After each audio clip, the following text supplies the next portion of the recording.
మొక్కలకు ఖరీదైన ఎరువులు కొంటూ జేబు ఖాళీ చేసుకుంటుర్రా? మీ ఇంట్లో ప్రతిరోజు పారబోసే బియ్యం కడిగిన నీళ్లు, చెత్తగా భావించే ఎండిన ఆకులు ఇవే మీ మొక్కలకు పచ్చగా బలంగా ఉంచే రహస్య ఆయుధాలని చెప్తే నమ్ముతారా? ఈరోజు వీడియోలో చివరి వరకు చూస్తే మీ తోటలోని మొక్కలు ధన్యవాదాలు యజమాని గారు అని చెప్పేంత అద్భుతమైన ఎరువు తయారు చేయడం నేర్చుకుంటారు. Hi friends, welcome to my channel. అందరికీ నమస్తే, నమస్కారం. తోట ప్రేమికులారా, మన పెద్దలు ఒక మాట చెప్తూ ఉంటారు, చెత్త అనుకున్నదే సంపద అవుతుంది అని. ఇంట్లో పారేసే ఎండిన ఆకులు, బియ్యం కడిగిన నీళ్ళు ఇవి మొక్కలకు బంగారం లాంటి పోషకాలు. కొంతమంది మొక్కలకు ఎరువు వేయకుండా ఎందుకో మొక్క పెరగడం లేదు అని అంటారు. అది ఇలా ఉంటుందన్నమాట. పిల్లాడికి భోజనం పెట్టకుండా ఫస్ట్ ర్యాంక్ రావాలని కోరుకోవడం లాంటిదే అనమాట. బియ్యం కడిగిన నీటిలో ఏముంటుందంటే స్టార్చ్ ఉంటుంది, విటమిన్లు ఉంటాయి, సూక్ష్మ పోషకాలు ఉంటాయి. ఇవి మొక్కల వేళ్ళకు శక్తి ఇస్తుంది.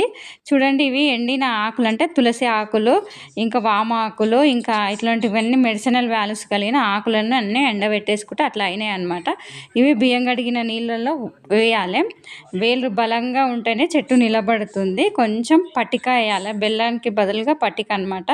ఇకపోతే రాగి పిండి వేయాలన్నమాట. అలాగే మొక్కలకు వేళ్ళు బలంగా ఉంటేనే పూలు పండ్లు బాగా వస్తాయి అన్నమాట.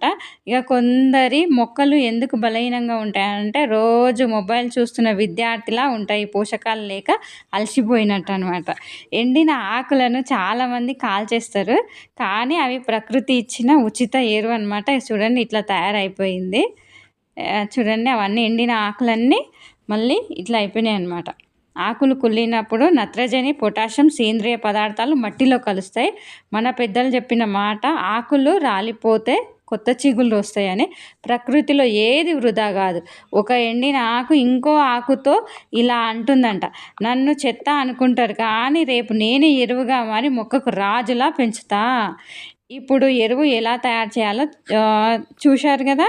ఇక చూస్తే ఈ ఆకులన్నీ ఇట్లా సైడ్కి కడతాయి. ఈ ఆకులు కింద ఏం పడేయను, వర్మీ కంపోస్ట్ తయారు చేస్తాం కదా, అప్పుడు యూజ్ చేస్తాను అనమాట. ఇంకో ఇట్లా ఫెర్టిలైజర్ వచ్చింది, ఇది పోసేసుకుంటా 1:3 అనమాట.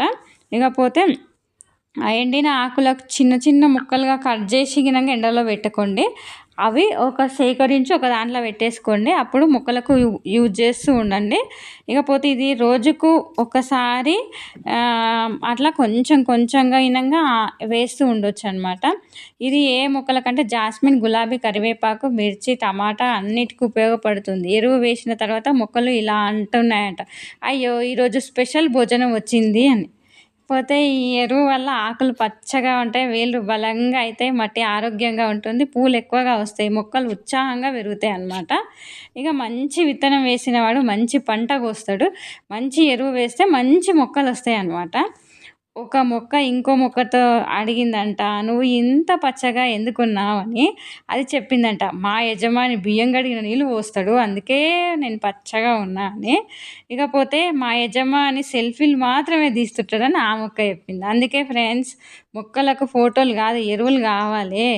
ఇక ప్రియమైన తోట ప్రేమికులారా, ఇంట్లో పారబోసే బియ్యం, కడిగిన నీళ్లు, ఎండిన ఆకులు కలిపి అద్భుతమైన సేంద్రియ ఎరువులా మార్చవచ్చు. ప్రకృతిని ప్రేమించిన వాడు ఎప్పుడు ఖాళీ చేతులతో ఉండడు. ఈ వీడియో నచ్చితే మీరు లైక్ చేయండి. అయితే ఇక ఇట్లాంటి మంచి గార్డెనింగ్ టిప్స్ కోసమైనా, ఇట్లాంటి ఫెర్టిలైజర్స్ గురించి నా ఛానల్ని ఎప్పుడు ఫాలో అవుతూ ఉండండి. ఒక సబ్స్క్రైబ్ చేసుకోవడం మాత్రం మర్చిపోవద్దు. మీకు మొక్కల గురించి మరిన్ని డీటెయిల్స్ తెలుసుకొని నేను చెప్తూ ఉంటాను. ఇక మీరు గినంగా మీ ఇంట్లో ఇట్లాంటి ఫెర్టిలైజర్స్ గురించిన అన్నీ పాటిస్తూ ఉండండి. ఇకపోతే ఇట్లా మీ ఇంట్లో ఎలాంటి ఫెర్టిలైజర్స్ ఉపయోగిస్తున్న కామెంట్ రూపంలో తెలియజేయండి. ఇకపోతే నా ఛానల్లో మీకు ఎలాంటి ఫెర్టిలైజర్ నచ్చింది అనేది నాకు కామెంట్ రూపంలో తెలియజేయండి. ఇక మీకు గార్డెన్లో ఏ మొక్కలు అద్భుతంగా పెరుగుతున్నాయి అనేది నాకు కామెంట్ రూపంలో తెలియజేయండి.